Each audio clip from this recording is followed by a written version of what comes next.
Hey Tiger fans, it's Haylee Spray and I'm a defender on the Memphis women's soccer team.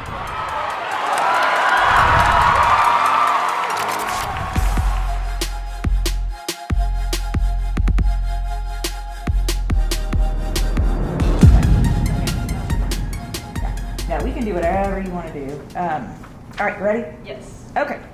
So yeah, I started playing soccer when I was 3, so very young, and it's kind of just been all my life.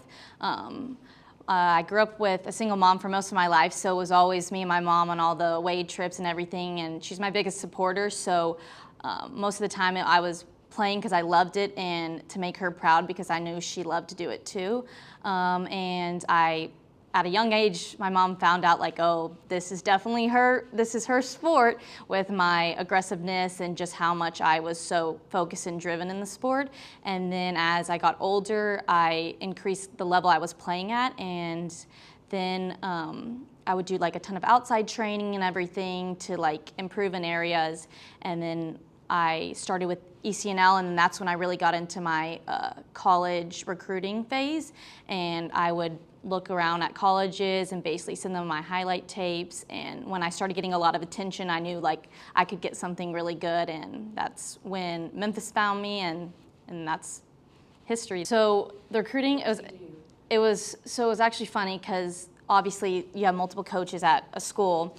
And so one of the coach, it's actually our goalkeeper coach, he came and he watched me, and he was like, we need that girl. And so he obviously told the head coach and everything. And I remember getting an email from them, and they were like, I know that you're 5'4", but you play like you're 6 foot, and you're like, and you would kick your grandma if you had to. You're so like focused and driven in a game, and like there's nothing getting past you. And they were like, we need you on our team. And then I went in for a visit, and the coaching staff was amazing, and I was like, I can totally see myself here. Mm-hmm. Well, so actually when I came, I think it was during a break, so it was just me with the coaches and my mom. So I really didn't get to meet any of the team yet. That's when like they would have ID camps. Obviously, when I committed, I would go to all the ID camps being a domestic kid. And that's when I got to see all the kids and the players that were already there. And it would be funny because like the coach would be like, oh, like, I want you to put one of our players in the place, and I would go and do it, and I'd make a tackle on them, and they would like go, ah, like they would just start screaming. They're like, yeah, this is a good one, this is a good one, yeah. Yeah, we'll take her. Yeah, we'll take her.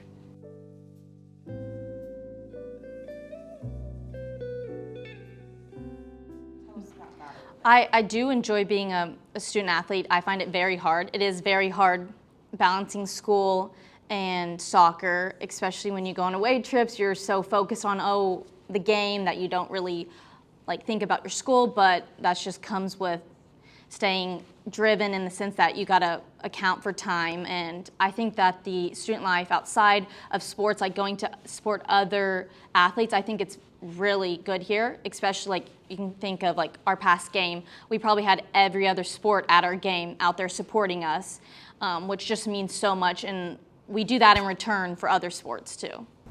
Yeah, we just asked the football players if they knew how good the soccer team was doing. They both were like, oh yeah, we know. Yeah, they better, because we say it all the time to them, because I'm like, y'all bring in the money, but hey, we're out here putting Memphis on the map too. Yeah. We're gonna bring in the national Yeah, exactly. Yeah, that was a good one. Yeah, actually, I took her out. Yeah, I would say last year was a really good memory with our historic run of making it to the Sweet 16. I remember, well, we obviously got seeded to play the number 1 St. Louis, and I remember going into that game, and we hadn't played a cold game yet, and it was literally like raining snow.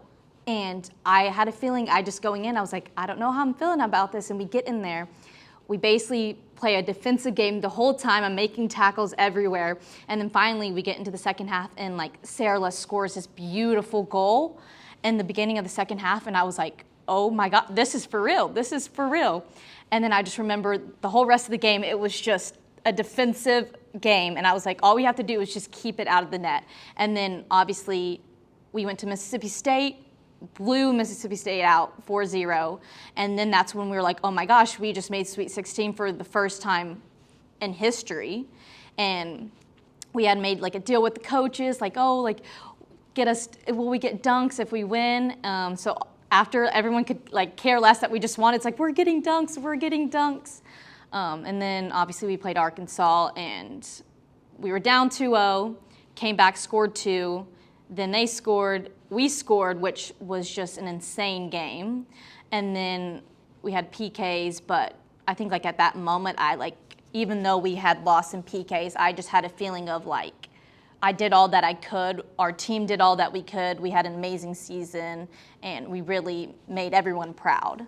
And then another memory is definitely this past conference tournament, winning it and going basically through the whole conference without dropping a point and only having 2 goals scored on us, which is very big for me in the sense that I play defense, and being technically Memphis is claimed as one of the best defenses in the country, so that makes me very proud of myself and like what I've done and what my defense and team has done as a whole. Yeah, because I know, having been a defender in high school and then outside mid in college, you're like, great, they score the goals, but who kept them from scoring? I don't know. That's us. Yeah, exactly, because I know, like, obviously, people that score the goals, they get all the highlights and the recognition, and then that's the hard part about being a defender, but I'm like, I'm back here working my butt off, making tackles, throwing my body in front of shots to stop them from going in the goals for us, but, I mean, it's a balance. I mean, I can do all that I can do back here. As long as you score the goals, then that's all I can ask. That means a lot. I know previous years I was a little let down that I didn't receive it for all the work I put in, and to finally get that, it really means a lot, and it just gives me like a sense of accomplishment that I finally achieved it my last season. It hurts a little that I got but it's fine. Still Defensive Player of the Year. Yeah, anytime I can score a goal, I'm all for it. Like, Coach always puts me up there for only corner kicks, so that's really only when I get to score, but anytime I can get on the stat sheet, because like you said, that's when it matters. That's what people see. So I'm put up there for a reason, so it means a lot when he's like, just get any touch you can, use your aggressiveness, your feistiness, and just put your body on the line like I always do. But same thing with the back line. I'm such a defensive-minded player, so obviously who doesn't love scoring goals? But I mean, I love putting in the tackles, saving the goals, and basically just helping my team in any way that I can. Yes, I would say I'm a very superstitious person. Like, people on my team laugh at me because of some of the stuff I do. So usually if I had like a really good game, I'll basically model the same thing the day before. So I'll eat the same stuff. Like, I'll kind of do it around the same time. So like if I eat, like, let's say the night before I had like chicken and rice, and then I had maybe like a little sweet treat after, I will eat the same exact thing that night, and then I'd model it basically whatever I did before the game again. And then I do my hair the same way. I have like an orange before, like right as I'm warming up, I'm eating it. Obviously I have all my tape and all that, and then I put everything on my right side on first, then my left side.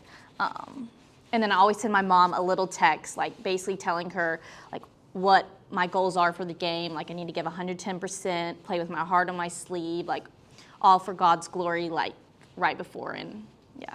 No, I would say I'm probably the worst. But our coaches are pretty bad too, so I kind of feed off of them. So it's funny because like if we usually have like we do the same stuff before a game in our pregame practice, and I just kind of laugh because it will be modeled the same exact way. So like in the sequence of events, like, possession, walkthroughs, on the board, like show us what the team's gonna do, and then set pieces, and they do not switch up from it. But hey, I am all for that because I feel like I am gonna be in the same like headspace, like everything to go in the next day and do the same thing again. Yeah, literally, when we were on a away trip and they weren't like really washing our laundry as much, I'm like, Mom, I need this stuff washed. Like, I wear the same clothes. I wear the same like undergarments. I'm like, I need all of it to be the same. Yes, all of it, yeah. I feel like when I was younger, I did, especially when I was trying to like increase my soccer knowledge and just like improve in all areas. Like, I would watch basically to figure out what I needed to work on and stuff. But now that I've gotten into college, I wouldn't say I have a specific person, I would say like I have favorite teams I love to watch play, like FC Barcelona is one of my favorite teams, and I know there's a player on the team, his name's Gavi, super young, actually younger than me, and he's playing professional soccer, but he plays exactly like me, and I just love to watch him and playing at that level, because like that's what I strive to be, this next level. I want to take it professionally, so to see someone playing the same style of play I do, I'm like, I know it can work. And so many people say that, like right now, with how, like I've had people tell me, well, this one coach actually told me that he thinks how I play is more like you see it more in men's soccer than you do in women's soccer because of how tough I am. Like a lot of girls are afraid to actually go in like I do, or like to defend like I do. So he's like, it's very, like you're a very rare player to have that like gives everything she can. And he's like, you only see that in men's soccer. So that I feel like that's why I easily relate more to him on a men's player than I do a woman's. Yeah. So basically after the season's finished, then I'm wanting to take it professionally. So I'm going to enter my name in NWSL draft, which is here in America, but I know it's very political and hard to get in there unless you're those top teams and the Power Fives and the big names that have all the stats. But I'll enter my name in there, and then also look overseas, which, I mean, I love Europe. Anytime I can travel, I always travel over there to a new country and everything, so I would love to play overseas too if I can. Just get the different culture, experience, playing styles are all different over there, so I feel like I can grow my game by, obviously I've always played in America, by taking it somewhere else and learning a new playing style to add into my arsenal. So I'm like, I don't want it to end anytime soon. Like I know I have my bachelor's, I know I'm getting my master's. Like yeah, I had that to fall after pro. Like I know what I'm gonna wanna do, but like let's prolong this as long as we can, as long as my body allows me to, yes. I think that it means a lot more, especially in the sense of how well our team has done and how much recognition it's gotten. Like people all over the place are talking about our team, and to sit there and be able to advertise for nonprofits that are around the community of people that support us so we can help them out. That's the best thing that we can do, is to use our platform to sit there and bring also the same recognition we're getting to them. So as you reflect on your time at the University of Memphis, what would you like to say to your teammates, coaches, and fans who've been part of your soccer journey?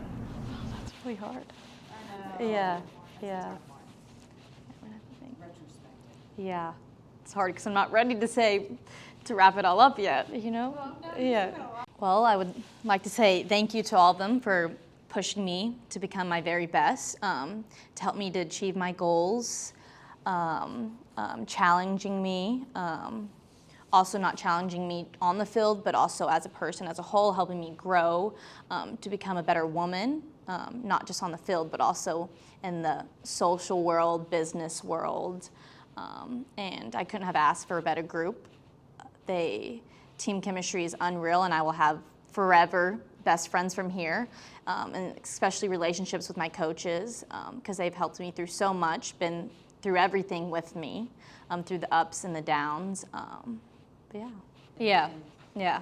So yeah, some practices when we do, like we have fun days, they'll do internationals versus domestics, which is funny because when you do that, it's kind of outnumbered because there are more internationals than domestics. But no, it honestly, we gel so well, even though we all come from different areas. And going back to obviously different countries, like they play different styles. So I think that's what makes our team so unique, is that we've got so many different playing styles that all come in, but then we have one cohesive Memphis playing style. And everyone has their own part that they play into it. Because like obviously we have our Japanese girls and they're so skillful, their touches are beautiful, and they obviously might not be the most aggressive when they come in, but then they come in and that is like Memphis is aggressive and they learn it. So then not only are they improving, but then we're learning from their style and then improving our game. But no, and it's also just so amazing to hear about the differences in the countries. Obviously they're here in America, like, oh, the fattening food. Like it's funny because like Momo came in my freshman year, And Brooks was like, oh, I need you to be a big sister to her. So like I would always cook for her. And so now she tells everyone like, oh, like Haylee made me fat freshman year. Like she fed me so much food. And I'm like, that's not me. It's just the food here in America compared to Japan. But I think it's also cool because like I can now visit people in their home. Like this past summer, I went to Germany where Lily lived, and I basically got to stay there for 2 weeks with her, got to see her hometown, travel around with her, which I like loved every bit, met her family, her friends, and it's just like a very eye-opening experience. Like there's so much bigger things than like what you have here in America, like in those areas. Yeah, I watched Momo do a little move in the ACC championship game, and I was like, yeah, she does it all the time. She makes people look so funny. And then like, she just lost it and scored, but I was like, oh, that was sick. Yeah, she does it so much. And it's like, it was funny because in the tournament, we were watching film, and Momo actually got nutmegged in one of the highlights. And Momo never gets nutmegged, but it's funny because it happened, and then Momo 2 seconds later nutmegged her back to get her back for nutmegging her. And it was just like her, sometimes in practices, I'm just like, oh my gosh. And it's funny because she comes to me and she's always like, Haylee, like I have learned so much from you. Like she's like, I never used to slide tackle, and like she's like, you've taught me so much with slide. And she does it so much now. And she does it very well. And like she's just a very like attentive learner. Like she'll be like, oh, Haylee, can you teach me how to strike a ball hard? Because they're used to lightly hitting balls. And she literally is like on the ground filming my feet as I do it. And she was like, nice, I'm gonna rewatch this. And I'm like, see, it's just how different people work from different countries. It's just like, you can learn a lot. Thank you, Tiger fans, for watching this 901 Fun interview.